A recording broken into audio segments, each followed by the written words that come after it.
If you like the look of the Lexus LC but can't quite afford one, then don't worry, Lexus has another coupe for you, the Lexus RC, and that's what we're taking a look at in this video. After receiving a number of emails from viewers, it occurred to me that we never really took a good long look at the Lexus RC after it was initially launched, because I did drive this at that launch event. The model that we're looking at today is the Lexus RCF, which has the same V8 engine that we find under the hood of the GSF and the Lexus LC500. Because of its overall age, this looks a little bit more like the Lexus GS and the Lexus IS than the LC. We have the squiggly front grille that we find in the F model. If you get the different trims of the RC, then the grille does change a little bit. Very much like the Lexus IS, we have headlamps that are divorced from the daytime running lamps down here in this Nike swoosh format. And then because we're in the F, we have these very large intake grates at the bottom. As you can see from this angle, the front end is definitely very stylized. These headlamps actually kind of curve back in there on the body, and you can see really how far away from the headlamp module that swoosh is. We have tri-module LED high beams and low beams in this particular vehicle, and you can see we have that definite kink right there on the front as well. Instead of giving us 3 different sizes of coupes like we see in some of the competition, Lexus has instead decided to give us sort of 2 different price levels of coupes. We have a very expensive coupe in the LC and then a more attainable coupe in the RC right here.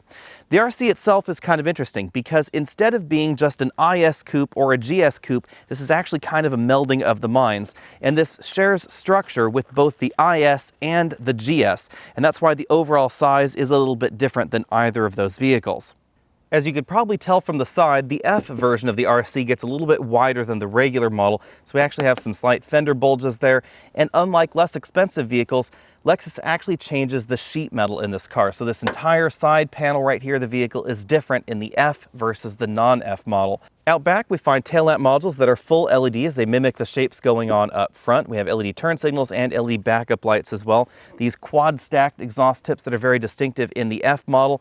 Well integrated small parking sensors right there in the back.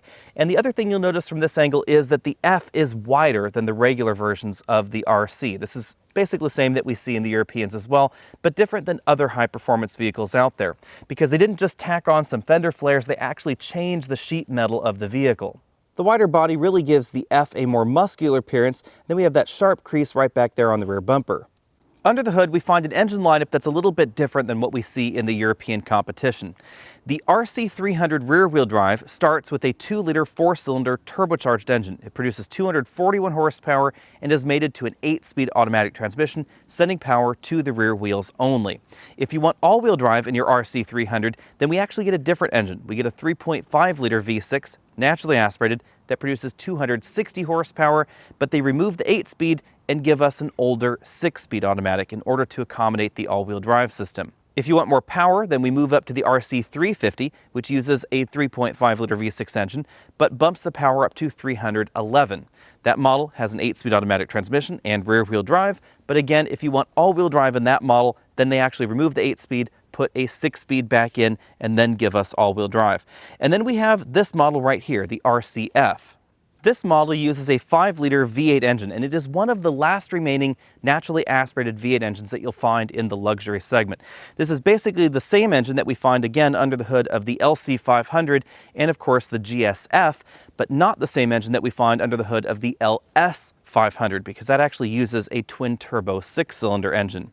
This has a very different driving nature to the twin-turbo 6s that we find in the competition, but importantly, it doesn't produce as much power or as much torque as some of those competitors. Power comes in at 467 horsepower, but torque comes in at 389, which is a little bit lower than some of those competitors. This engine is mated to an 8-speed automatic transmission that has been designed especially for this engine, and it sends power to only the rear wheels. No all-wheel drive is available in the RCF. Because Lexus is obviously concerned about fuel economy, another interesting twist with this engine is that it can actually run on the Atkinson cycle. It's the only performance engine I can think of that will run on that fuel-saving cycle. Although the V8 engine under this hood sounds absolutely incredible, the real reason that we don't see naturally aspirated V8s in the competition anymore is simply that they don't perform as well as the turbocharged entries. And that's why even though we get very competitive power numbers out of this model right here, 0 to 60 times are actually very, very similar to the BMW 440i, not the BMW M4. Now Lexus understands that, and that's one of the reasons that the RCF is actually a little bit less expensive than the M4, even though it comes better equipped. Front seat comfort is fairly good regardless of the version of the RC that you get. If you get the F, then we get these much more aggressively bolstered seats. Now, some of you may actually find these less comfortable than the standard seats, but I actually find these to be a pretty good fit for me. You should know that the bolstering on the seat bottom and seat back cushion is pretty aggressive, and it is not adjustable like we would find in some of the Europeans. So if you're much wider than I am, then this may be a bit of a problem for you. We do have two-way adjustable lumbar support, not four-way lumbar support. I think that is a pity, and we don't have any extending thigh cushions in this particular model. To help adapt to a variety of different driver sizes and shapes, we have a tilt telescopic steering column, and this is memory linked to the 3-position memory on the door. As we see in other Lexus products, it's worth noting that the power passenger seat does not have the same range of motion as the driver's seat. Most notably, it is missing the adjustable lumbar support. Bearing in mind that really no two-door coupe was really designed for passengers in the back, let's see how well we can get back in here. It is a little bit of a tight fit.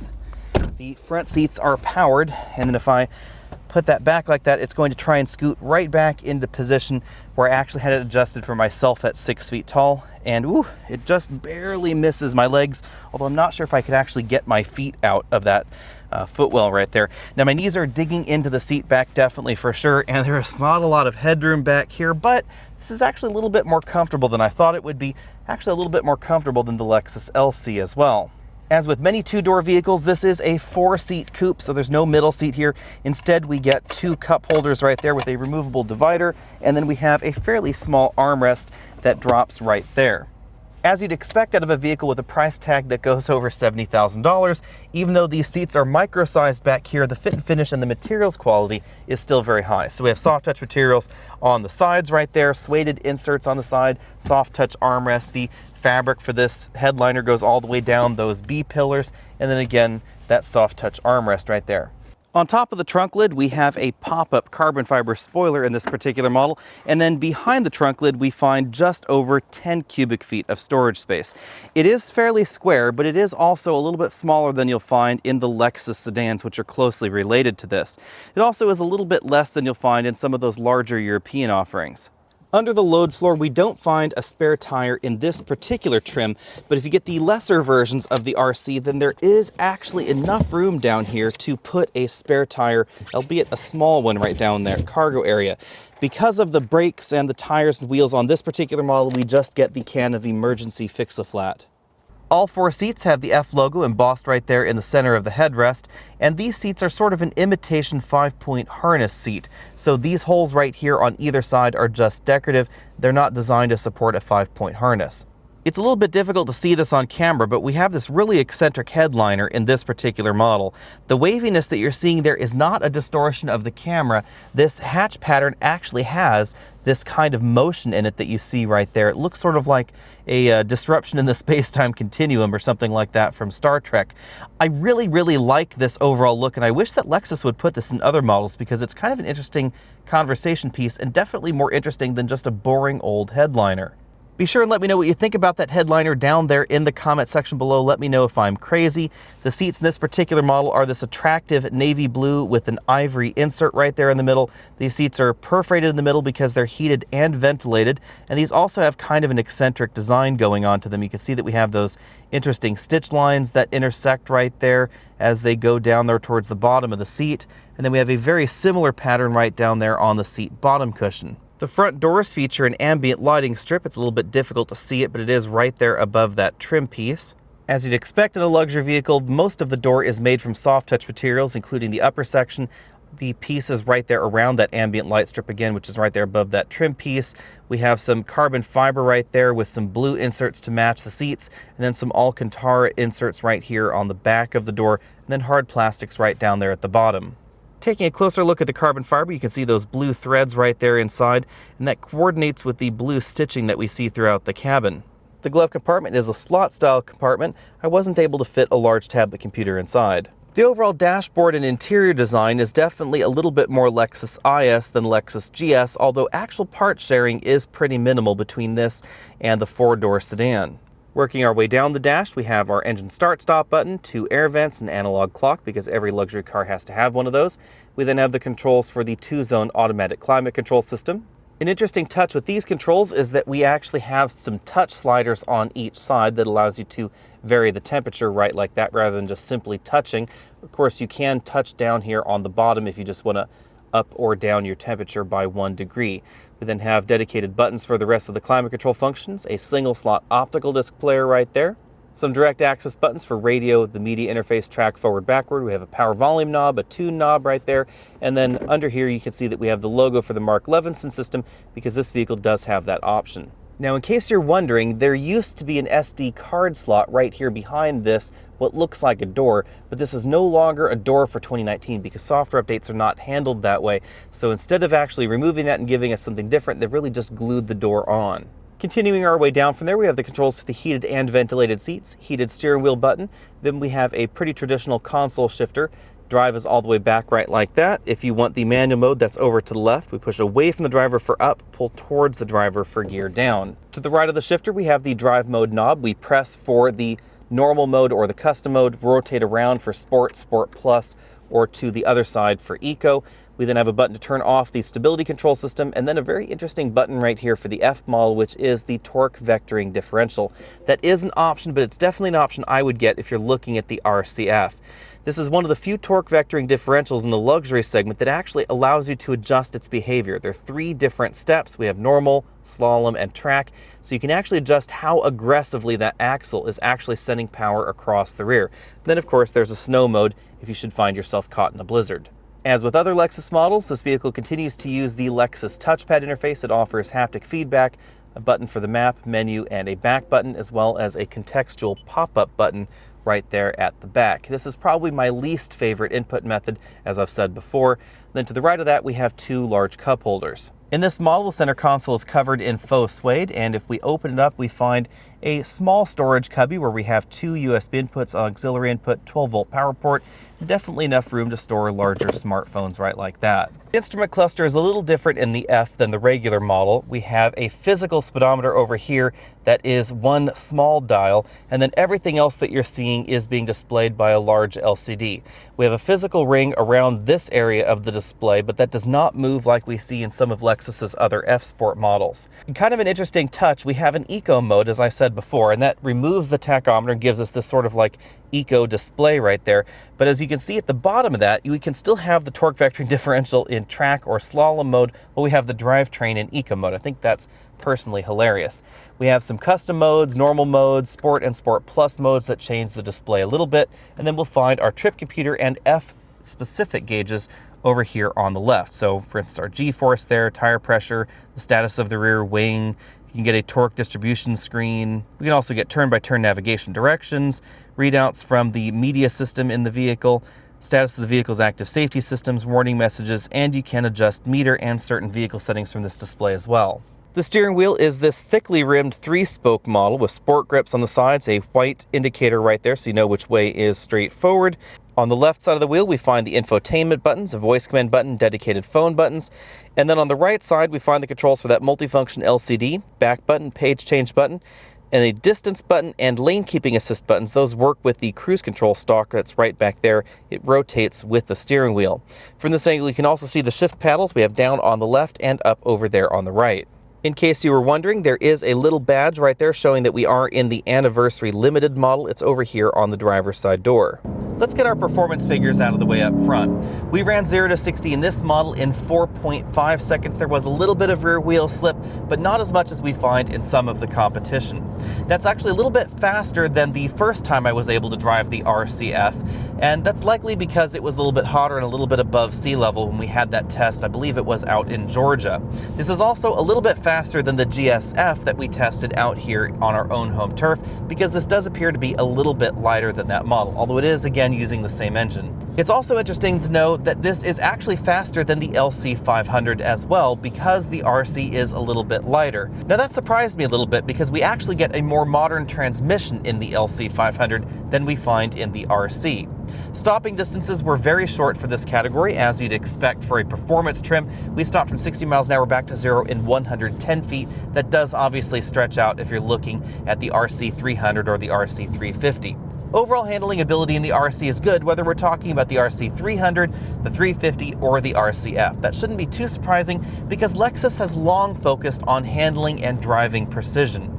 The overall suspension tune of the RC benefits from everything that Lexus has done in the IS and GS, and those models compare very well with the European entries. In fact, I would say generally speaking that the IS is more accurate out on the road in terms of overall steering and handling feel than something like a BMW 3 Series. The trouble, of course, is that this is not as fast as a 3 Series or a 5 Series or a 4 Series, and that really is the biggest difference between this and those BMW, Mercedes, and Audi models, etc. Because even this top-end, fiercest version of the Lexus RC is not as fast as an M4, and the delta is pretty big. This is about as fast 0 to 60 as an Infiniti Q60 Red Sport or a BMW 440i. In some situations, this may be a little bit faster than the Infiniti or the BMW, but for most intents and purposes, they're very, very similar, and definitely notably slower than the M4. That's what makes the RCF kind of an odd duck here, because this is a dedicated performance model. If you were to take a look at the corollaries in BMW land, this would be an M4, because we actually have body changes that are pretty significant. We have that carbon fiber roof, we have those larger fenders that we find in this vehicle, a different track, etc. to accommodate those wider tires. We have a unique engine under the hood that you don't find in any other RC. We have all those dedicated performance model changes that you'd expect out of an M car or an RS or an AMG.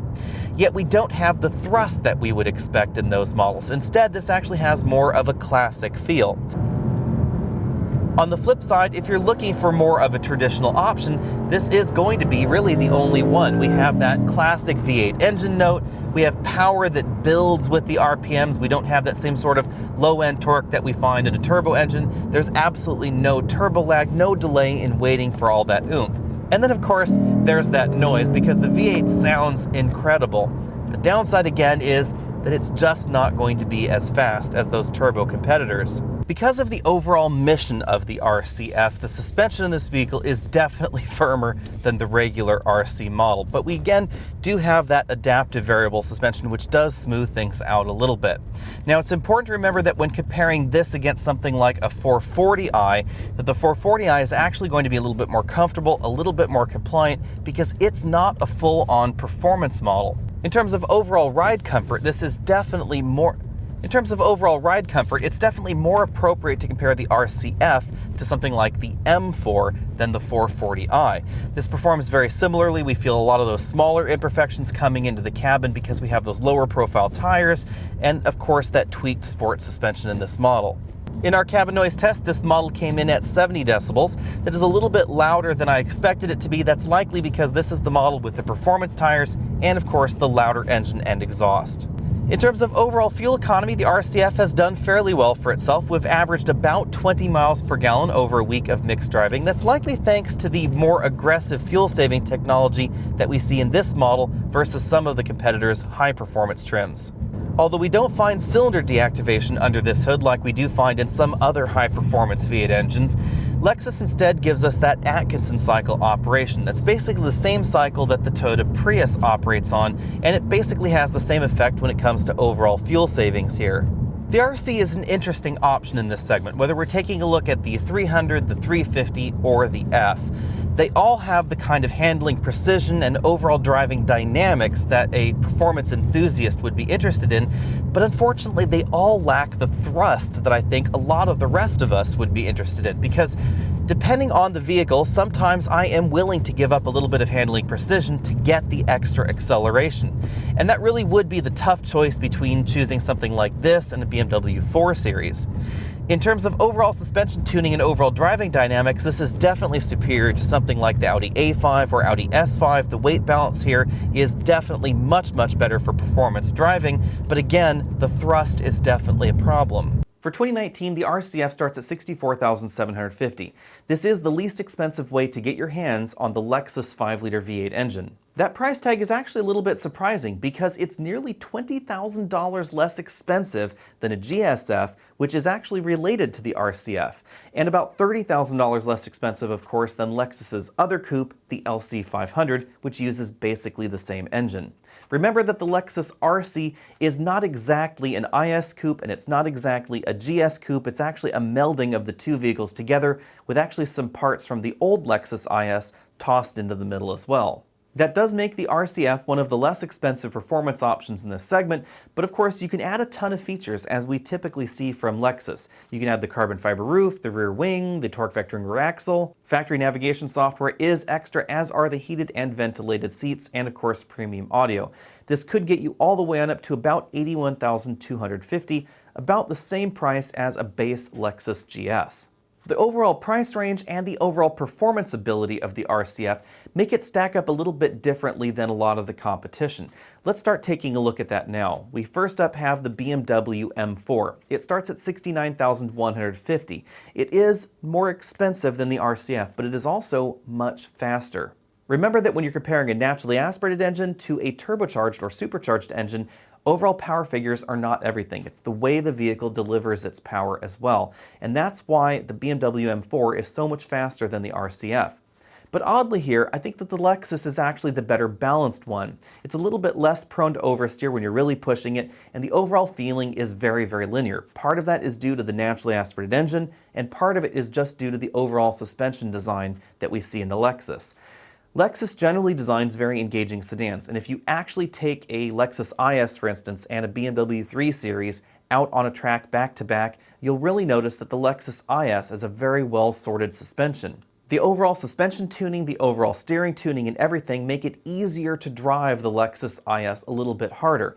The unfortunate thing is that the RC, the IS, the GS, when you're comparing any of those to the European competition, the Lexus is usually down on power, and that's exactly what we're seeing here. The result, of course, is that depending on the size track that you're on, the M4 is probably going to be notably faster than the RCF. Is it going to be more fun? Possibly, possibly not.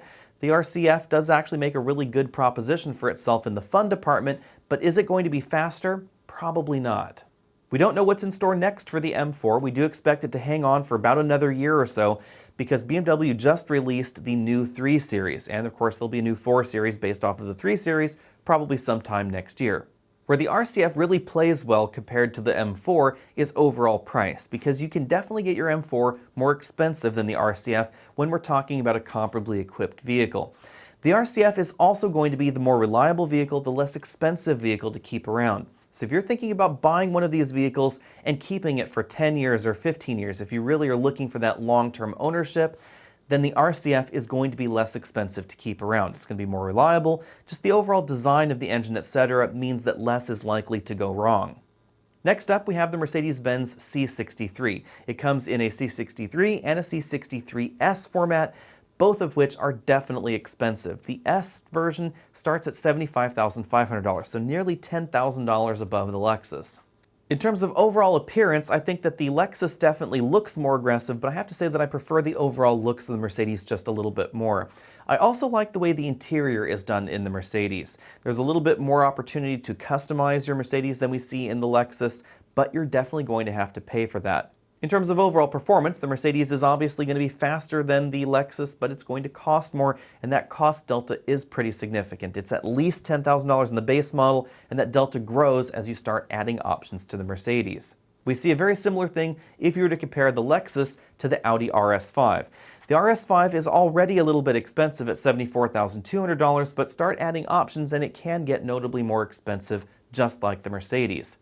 The Rs5 is an interesting option here because it's not as well balanced as the others because of the overall Audi design. The entire engine is in front of the front axle, as I've said before, but we do get standard all-wheel drive, and we also get an absolutely excellent engine in the Audi. In terms of overall styling, both inside and outside, I have to say that the Audi is my top pick in this segment. I just love the way the Rs5 looks. The A5 on which it's based is already a good-looking vehicle, and it already has very sharp handling, and the Rs5 just dials that knob all the way up to 11. I have to say that if I were shopping in this segment right now, I would probably get the Audi RS5, even though it doesn't have the same dynamics that we see in the rear-wheel drive competition from Germany. So something like the C63, the M4, etc., they're going to give you that classic rear-wheel drive driving dynamic. They possibly could be a little bit more fun, but I just love the overall package in the Audi RS5. It's fun, it's fast, and I really like the fact that it has all-wheel drive. And for that added feature, I can definitely give up a little bit of the driving dynamics that we see in some of the competition. With that out of the way, let's get back to the RCF for a little bit, because there's another way you could look at the RCF actually. A BMW 440i, well equipped, could be $60,000. For $5,000 more, you could get a Lexus RCF. And I've been told that Lexus dealers are more likely to bargain on that RCF than sometimes prices on the BMW 440i, because it hasn't been selling quite as well as perhaps Lexus would like. That means that for an extra few $1,000s, you could get a vehicle that is more distinctive, more of a performance machine, and definitely more unique than a run-of-the-mill 440i. And I think that's really an interesting way to look at the Lexus RCF. The V8 engine sounds absolutely incredible. I know that compared to a 440i, I would probably take the RCF over it. It's a fun vehicle to drive, it's easy to live with, and it's also going to be very, very reliable. Of course, the tricky thing is that, again, as you start adding options to the RCF, which I suspect a lot of people would want to, then you start approaching the price tag of the Audi RS5, and again, I would probably take the RS5 over the Lexus. Let me know what you think about that down there in the comment section below. Hit that subscribe button down there if you haven't already done so. Click on those related videos so you can see what else we're doing. Head over to facebook.com so you can see what I'm driving this week. And if you want to support this channel, click up there to the top of your screen. I'll see you later.